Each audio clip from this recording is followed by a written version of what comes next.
What's up, y'all? It's your girl, Jay Renee with Prison Ride Radio. I hope that you're doing well. This evening, we have someone very special to me, and I think to many others that know her. Her name is Cheryl Wilkins, okay? She has a story to tell, and I'm glad that I am being able to sit here with her and talk about her story. So we're going to jump right into it. Hello, how you doing this evening? Hey, how are you? I'm doing well. Thank you for having me. Yes, indeed. I'm very happy to have you. I got a big smile on my face. Anybody that follows me knows that I enjoy talking to all of our peoples, but when I talk to my sisters in the sisterhood, it hits me in a very special place. So I appreciate you for being here very much. Most definitely. Yes. All right, so we're going to jump right into it. So tell the people a little bit about yourself and where you're from. Yeah. My name is Cheryl Wilkins. I'm from New York, and a little bit about myself. My initial meeting with folks who are doing advocacy happened to take place while I was incarcerated, where back in the 90s we were working to bring college back to the prison system after the Pell Grants were removed under the omnibus crime bill. And so it was the sisters inside who got together to advocate to bring college back. Of course, we couldn't have done it without, the blessings of Department of Corrections and also academia and the community at large, but it was primarily the women inside who were leading that charge. And that's when my first brush with advocating for change for women who was incarcerated started. Okay, I got the privilege of being able to see the clip that was put together that told the story of that, and it was well put together, and it hit me in a deep spot. A lot of time women are forgotten when it comes to this part of society, so to have women to stand together like that is definitely amazing. And I know that everyone that was there and those that got to benefit from it are definitely appreciative. So I thank you again, for those efforts that you put forth to make change. Sometimes we as women are forgotten about, and because there are many more men in prison versus women, that our voice are oftentimes not heard. But it'll take us, the women who were those that have lived experiences, to tell those stories. And that's what we were trying to do in that film, just to tell our own stories, because if we don't document the history, the person who is telling the stories might document a history that does not include, our voice. So it's important for us to tell our own stories. And that's what we were trying to do in that instance. Right. I'm with you there 100%. So I know you said that you were formerly incarcerated. I wanted to ask you, what kept you motivated through that time in your life?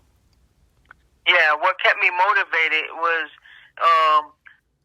we call them old-timers. Mm-hmm. And old-timers to us are folks who have spent a lot of time in prison and are looking to give back and support those who are coming in just to make a difference in that community. Because at the end of the day, whatever community you in, you can make change.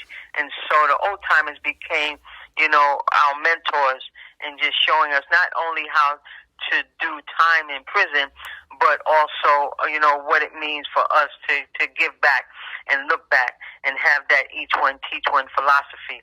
And so that's what started me in looking at problems within a system that do not support predominantly poor people and people of color. And so, it was the old timers who really let us know that this may not be by accident that we wound up here, right. And it may be by communities not being invested in, and particularly women and single mothers. And so it was them who asked us to look around. And who do you see? Right. You see black and brown people in these walls, with a long period of time. And you see others who may have similar crimes don't even make it to prison. And so, that's when I became woke and it became, basically my purpose in life Right. is change a system that do not support women of color and women who come from communities that are not being invested in. Yeah, I'm definitely with you there. And I'm glad that you are woke, that you became woke, but you still are. And you still Yeah. carrying that torch. How I got to meet you is through the initiative for women that's coming through Columbia. So please tell the people more about that and what it is. I'm very excited to be a part of it too. Just to put that out there. But let us know more about that. Yeah. So Women Transcending Collective Leadership is a program that supports women around the country that is looking to make change in their region or their state. What we've learned was that we will organize, even if it's organizing around the kitchen table with some potluck, or Right. women are going to organize. But what does it take for us to move from that level into a level that we are more or less changing policies and laws in our state or region? And so we didn't just come up, even though I've been incarcerated and even though I'm a part of the international world where women who were incarcerated are trying to make change, I didn't rely on that. We held focus groups. We held individual interviews around the country, to see what would better support, a group of women who were organizing and doing advocacy work. And it came up that, they needed to learn more about grant making. Mm-hmm. They need to learn more about philanthropy. They need to learn more about the history of women in the movement so that we can learn from that and not make some mistakes that they made, overlooked that. They needed to learn more about organizing 101. Needed to learn more about, how do you get a bill passed? How do you get a community leader to sponsor your bill? And so these are all of the things that are within the Women Transcending Collective Leadership. They also needed to know about, how do you use social media to advance your work? There's scientific methods that come with that as well. When do you post? What time? What population are you trying to reach? So these are all scientific methods that we put out there. We have some of the best facilitators in the world. Anytime you have, Angela Davis and other folks coming on, looking at participatory action research, some well-renowned professors coming in. And, that's what we want to do. We want to support emerging leaders. What we found, or what we didn't find, was a whole lot of organizations that look at emerging leaders and supporting them to bring them along the way. And being inside a university, that's what we wanted to do. One of the reasons why we went into Columbia is our experience in working with inside the prison system. And that was when we were trying to bring college back. We had to work with academia to make that happen. But if you look at any movement that has ever been successful in our country, it has always had student and faculty involvement, whether it was civil rights movement, war in Vietnam, women's movement, always had faculty and student involvement. And so that's what we tried to do, not trying to create the wheel, but see what resources can colleges and universities do to support our movement. Right. I'm, being a participant in this, I will have to definitely say that the research paid off, and I learned stuff every time. And, when you're in this particular field, especially if you're really good at something, you think that you can learn something, even if it's not on the top of your brain, but, I got this covered. But I always learn something or learn how to do something better. So it's spot on. I think it's always gonna grow and get better and better. And those that will have a chance to be a part of it they're gonna really be in a great space. I think it's an awesome program that you got there. Yeah, I'm happy that you're a part of it, and I'm also happy to hear what you're doing now, and that is using all of the airwaves to get our voice out there and to see how we can better be represented, because we can't just say that, yeah, women are the fastest growing population to enter the prison system in the last 30 years. And if you know this, then why aren't we doing anything about it? Right. Why don't we have more programs that support women and mothers? Why don't we have more housing that support women and mothers?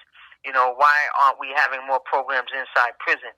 And so just thinking about these things that we know, we have to do more about it. And it's nobody that's going to do more about it if we don't. Right. And so, you know, just to hear you on the airwaves, I'm just extremely proud of you, and anything that I can do to support you, I'm with it. Thank you. I appreciate that so much, Auntie. You my auntie. I told you. That's right. I adopted you. I appreciate you. So I do want to, I'm not going to take up too much more of your time, but I do want to talk about the other program that you're involved with. Can you tell us more about that? Yes. And so we have something called Beyond the Bars and Beyond the Bars Fellows. And Beyond the Bars is our annual event that we're going into our 13th year, where we're looking to bring to the forefront issues in a collective way. And so the same thing that's along with our mission, to where we feel that it has to be faculty involvement along with community being led by those who have lived experience, you know, in the forefront of these issues. And so it is our attempt at Beyond the Bars to tackle some of the harder issues that folks are talking about, whether we're talking about violence, you know, in our country, whether we're talking about abuse for women in our country. And so, yes, we always tackle the hard questions and try to bring them to the forefront. And so, yeah, that's going to be held on March 24th to the 26th, 2023. And this year we're going to be looking at, how do we heal from the trauma that we've experienced? How do we work together? You know, how do we, within a movement, you know, have differences, but can respect each other's differences? And so, yeah, we want to talk about these issues, because we want to make our movement stronger. When we're together, our movement is stronger. When we are saying, no, I'm doing it this way and you can do it that way, but we're not going to do anything together, that's what people want us to do. That's just, our end goal is the same. If we keep our eye on the end goal and not look at how people get to that end goal, I think we'll be a stronger movement. And so, yes, we are certainly doing that Beyond the Bars conference, and within that conference, we have a Beyond the Bars Fellows. And within this Fellows, it's a group of student and community folks working together to learn more about the issues in which they could help change. Again, being in a college and a university, it is my duty to have folks see things that they may not have looked at, through the lens of our community, through the lens of women. I'm at Columbia University, and it's an Ivy League school, so a lot of the students there don't come from the community in which we come from. Right. So it's my duty, to teach. It's my duty to put out in the forefront what's happening in our communities, and then they can make their own decisions on how they move forward. But as a student and as a adjunct lecturer, yes, I need to do this because I'm trying to make change, and not just from the people who come from our community, but the people who may have positions and power over our community, whether it is through the law school, whether it's through social work, whether it's through teachers college, all of these different departments and schools, and whether we want to believe it or not, we'll be going in our community. And how do we want them to go in our community? We want them to go in there with knowledge and information on how best to support our community. Right, 100%. I appreciate you. I know those impacted by your work appreciate you. I appreciate you for being a trailblazer and, out here doing the work 100%. And is there any gems that you want to drop on any ladies that might be out here behind the G wall, facing their time? Yeah, I want y'all to know that there are folks out here that are working on your behalf. Never feel that you are forgotten about. Never feel that we don't have you in our best interest, every day, all day. I was on a call today with another person and trying to figure out how we can get into a prison system through another group. And so we're not just coming one way. We're trying all different angles so that we could best get in there and lift your spirits and support you. So my sisters inside, just know that, there is a ton of women out here who will never forget where we came from. And we will always be out here trying to make change on a micro level and on a macro level. And that's through individual support, and that's through policy, changing laws and policies. Yeah.